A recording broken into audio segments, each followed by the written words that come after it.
Alkoholis smegenyse sukuria medžiagas, kurios veikia panašiai kaip narkotikai. Mes esame įpratę manyti, kad priklausomybę sukelia pats alkoholis. Bet kas, jeigu visą šį laiką žiūrėjome ne tą kryptimį? Neuromokslas sako, kad tavo smegenyse vyksta kažkas šokiruojančio. Jos paverčia alkoholį toksišką medžiagą acetaldehidu, kuris jungiasi su dopaminu ir sukuria TIQ junginius, pavyzdžiui salsolinolį, kurie veikia panašiai kaip narkotikai ir formuoja priklausomybę. Šis poveikis vyksta opioidų receptoriuose, tai tie patys receptoriai, kuriuos aktyvina sunkūs opioidiniai narkotikai. Tai yra priežastis, kodėl valios jėga neveikia. Tai nėra įprotis, tai biocheminiai spąstai. Tavo smegenys tampa priklausomos nuo šio opioidinio poveikio.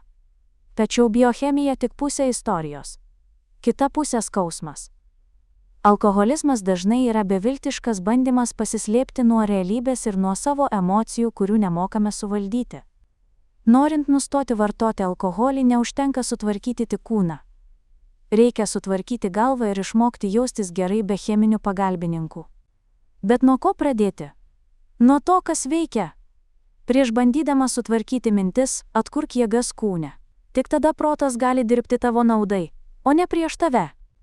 Būtent tam tikslui bendradarbiaujant su Latvijos mokslininkais, mes sukūrėme preparatą FACEX. FACEX skirtas žmonėms, kurie yra pasirengę keliui į aiškesnę, ramesnę ir laisvesnę kasdienybę, bet kuriems pradžioje reikia palaikymo, kad įgytų tą labai svarbų pirmąjį aiškumą.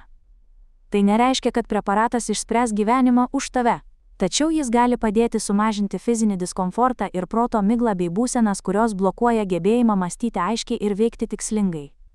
Šis aiškumo ir ramybės momentas yra pirmasis žingsnis į pokyčius, ne galutinis tikslas, o starto taškas. Pradėk nuo pirmojo aiškumo. FACEX ir protas šypsosi.